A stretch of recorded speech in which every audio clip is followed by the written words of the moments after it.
ચાલો ગૂગલ મીટમાં છેલ્લે તમારા કહેવા પ્રમાણે સુજલ કંપની લિમિટેડ હતો, એનો આન્સર તમારે ડિફર આવતો હતો. એમાં 58.33 વાળો આન્સર જે છે એ તમારે ડિફર આવતો હતો, એટલે 30% વાળો આન્સર ડિફર આવતો હતો. એટલે 20% અને 30% વાળી ગણતરી જે છે એ તમને અહીંયા દેખાડી દઉં છું. બાકીની 50%, 60% અને 70%માં કોઈ તમને ડાઉટ નહીં હોય એમ માનું, કારણ કે અગાઉ આપણે વિડીયો લેક્ચરમાં એ સમ ગણેલા છે. એટલે હવે એમાં પહેલું, જો ડિવિડન્ડ દર 20% હોય, સૂત્ર આપણે શું મૂકતા હતા? P0 બરાબર E કૌંસમાં 1 માઇનસ B નીચે K માઇનસ BR. હવે શેર દીઠ કમાણી તમને 10 રૂપિયા આપેલી છે.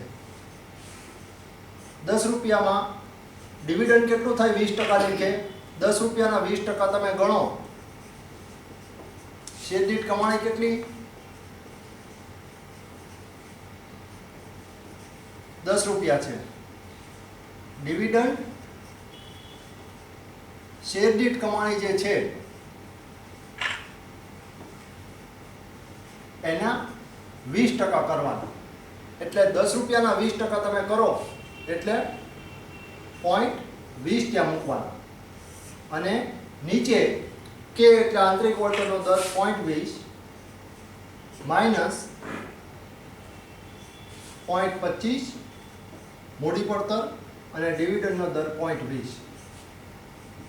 એટલે 10 ગુણ્યા 0.80 નીચે 0.20 માઇનસ 0.25 ગુણ્યા 0.20 તમે કરો એટલે 0.05 તમારા આવે.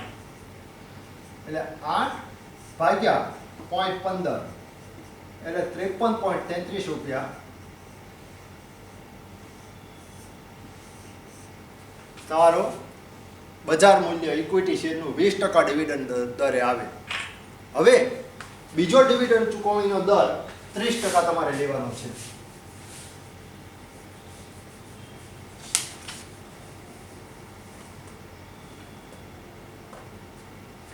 બીજામાં ડિવિડન્ડ ચૂકવણી દર 30% હોય તો 10 રૂપિયા એમને 1 માઇનસ 0.30 નીચે 0.20 માઇનસ 0.25 ગુણ્યા 0.30 એટલે 10 ગુણ્યા 0.7 70 નીચે 0.20 માઇનસ 0.25 ગુણ્યા 0.30 એટલે 0.08 એટલે 10 ગુણ્યા 0.70 કરો એટલે 7 નીચે 0.20 માઇનસ 0.08 એટલે 0.12 એટલે 7 ભાગ્યા 0.12 તમે કરો એટલે 58.33. ઉતાવળમાં લાસ્ટ લેક્ચર વિડીયો લેક્ચર જે હતો એમાં કોઈ ઉતાવળ થઈ ગઈ હશે એટલે 58.33 નો આન્સર છે એ તમારે ડિફર આવતો તો એ તમારે અલગ આવતો તો એ તમારે 58.33 આવી ગયો તમારા પ્રમાણે. બરોબર? બાકીની 3 ગણતરી કરાવતા નથી, ઓલરેડી ગણતરી કરી નાખેલી છે. ત્રીજો સમ હવે જે છે ગોર્ડન અભિગમનો, એ ત્રીજા સમમાં હવે જાઉં છું. ચોથો સમ કરાવીને ત્રીજો વચ્ચે જવા દીધો હતો, કારણ કે અત્યાર સુધી તમને 3 સમ જે કરાવ્યા, પહેલો, બીજો અને ચોથો, એ 3માં ડિવિડન્ડનો દર તમને આપતા હતા. ચોથા સમની અંદર એટલે કે સમ નંબર 3 રકમ પ્રમાણે જે છે એમાં તમને રાખી મૂકેલ કમાણીનો દર આપેલો છે. એ રાખી મૂકેલ કમાણીના દર પ્રમાણે તમારે ગણતરી કરવાની રહેશે. એમાં શું ધ્યાન તમારે રાખવાનું છે?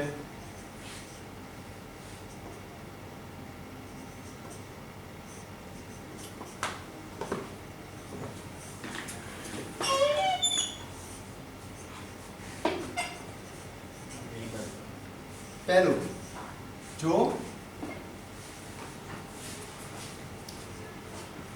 રાખી મૂકેલ કમાણી 20% હોય. હવે શું ધ્યાન રાખશો? અહીંયા આગળ તમારે બી ની વેલ્યુ શું લેવાની છે? ડિવિડન્ડ નો દર આપેલું છે. શું તમને રાખી મૂકેલ કમાણીનો દર. હવે અગાઉ પણ તમને સમજાવેલું હતું, શેર દીઠ કમાણી 100 રૂપિયા હોય તો કંપની પાસે બે જ વિકલ્પ છે, ડિવિડન્ડ અને રાખી મૂકેલ કમાણી. આ બે જ વિકલ્પ કંપની પાસે આવે છે. હવે આ 100 રૂપિયામાંથી જો કંપની 80 રૂપિયા ડિવિડન્ડ ચૂકવે, એટલે કે 80% ડિવિડન્ડ ચૂકવણીનો દર રાખે, તો રાખી મૂકેલ કમાણી આ 100 માંથી 80 જાય એટલે કેટલી રહી? 20 રૂપિયા, એટલે 20%.